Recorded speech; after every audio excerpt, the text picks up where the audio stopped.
کہ یہ لڑکے میں کون سی خوبیاں ہوں کہ ہم اس کو کہیں کہ جی یہ ہے اسلامی نوجوان کہ جس سے نکاح کرنا چاہیے. دیکھیں مسئلہ یہ ہے کہ ظاہر ایک تو شریعت کے مطابق ہونا چاہیے، پھر اس کے عادات اطوار کردار کے بارے میں آپ نے معلوم کیا، عبادات پوری کرتا ہے، اعلانیہ طور پہ کوئی گناہ نہیں کرتا، اخلاق کا اچھا ہو اور رزق حلال کی طلب میں جستجو رکھتا ہو، حرام سے بچتا ہو. یہ آئیڈیل نوجوان ہے کہ اگر ایسا مل جائے تو یہ تو اللہ کا اتنا بڑا انعام ہے جس کی کوئی انتہا نہیں. لیکن یقینی سی بات ہے کہ میں بھی اس بات کو سمجھتا ہوں کہ اس دور میں ایسے نوجوانوں کو تلاش کرنا بہت مشکل ہے. بعض علم پڑھنے کے باوجود اور داڑیاں رکھنے کے باوجود بد اخلاق ہوتے ہیں، بیویوں کے ساتھ ناروا سلوک کرنا، غلط سلوک کرنا، ایسے بھی ملتے ہیں ہم لوگوں کو. اور بعض وقت بغیر داڑھی والا لڑکا ہوتا ہے، دین سے بالکل دور، لیکن اخلاقی لحاظ سے اتنا اچھا ہے کہ اپنی بیوی کو بہت اچھا رکھتا ہے.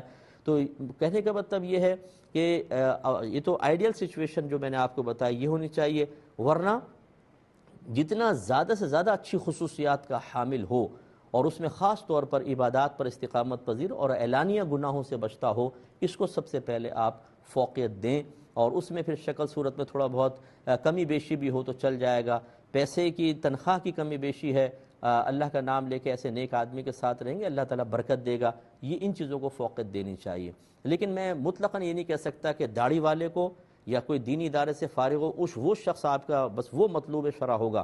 کیونکہ داڑھی اور علم دین کا ہونا بہت اچھی بات ہے، لیکن کیا کوئی شخص ان کے تقاضے کے مطابق عمل کر رہا ہے، وہ شریعت کو اپنے اوپر نافذ کر رہا ہے؟ اسی گارنٹی کون دے سکتا ہے؟ اب میں آپ کو کہہ دوں کہ بھی دیکھیں داڑھی ہونی چاہیے، نمازی ہونا چاہیے اور علم دین حاصل کیا ہونا چاہیے، سرٹیفکیٹ بھی اس نے دکھا دیا. آپ نے کہا مفتی صاحب نے کہا تھا بس کر لیں، یہ ان خصوصیات کا حامل ہے. پتہ چلے کہ جھوٹ وہ بولتا ہے، گالیاں وہ بکتا ہے، بدنگاہیاں وہ کرتا ہے، خراب کردار اس کا ہے، بیوی کو مارتا ہے، پیٹتا ہے، بخیل حد درجہ ہے کہ وہ خرچے نہیں دیتا. یہ سب اس طرح کے سے ہوتا ہے. مطلب تو ضروری نہیں ہے کہ ایک شخص ظاہری اعتبار سے آپ کو اگر دینی نظر آ رہا ہو تو اس کے عمل اور کردار بھی دینی ہو. بعض اوقات شریعت کو خود نافذ نہیں کیا جاتا، اس لیے اچھی طرح دیکھیں. اور میں اکثر یہ مشورہ والدین کو دیتا ہوں کہ اگر پاسبل ہو، جس بچی سے آپ نے شادی کرنی ہے اس کو اگر اتنی قریبی ہونا کہ آپ نے اس کو قریب سے واچ کیا ہے کہ 1-1.5 سال 2 سال آپ نے دیکھا بہت اچھا اخلاق ہے، تھوڑی بہت خرابیاں تو ہوتی ہیں، اسی طرح لڑکے کو آپ نے دیکھا، ان سے آپ نکاح کریں، اچھا رہے گا.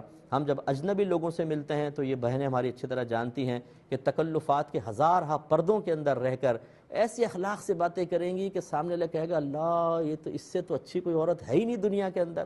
اور یہ پتہ نہیں کہ اس اوپر راکھ ہے اور اندر آگ ہے، بھری ہوئی چنگاریاں ہیں، اور جب ہاتھ ڈالیں گے تو ایسا جلائے گی کہ ہاتھ نکلے گا تو ہڈیاں ہوں گی، گوشت غائب ہوگا. وہ پھر مطلب یہ کہ جب پہلے پہل ملتی ہیں تو بڑے اخلاق کے ساتھ، پھر بچے کی شادی کر کے والدین سر پکڑے ہوتے ہیں کہ بھئی تو بڑی بااخلاق بن رہی تھی، یہ تو بڑی خطرناک ہے. تو اس لیے مطلب یہ کہ بہرحال اب یہ بھی نہیں ہو سکتا کہ ہر ایک جو ہے وہ 1.5-2 سال تک کسی کو واچ کرتا رہے پھر کرے. اگر پاسبل ہو تو ایسا کریں، ورنہ پھر اللہ کا نام لے کر ظاہر دیکھ کر بھی کر لیں، اللہ تعالیٰ بہتر دے گا کرے گا. ایک بچی نے جو کہا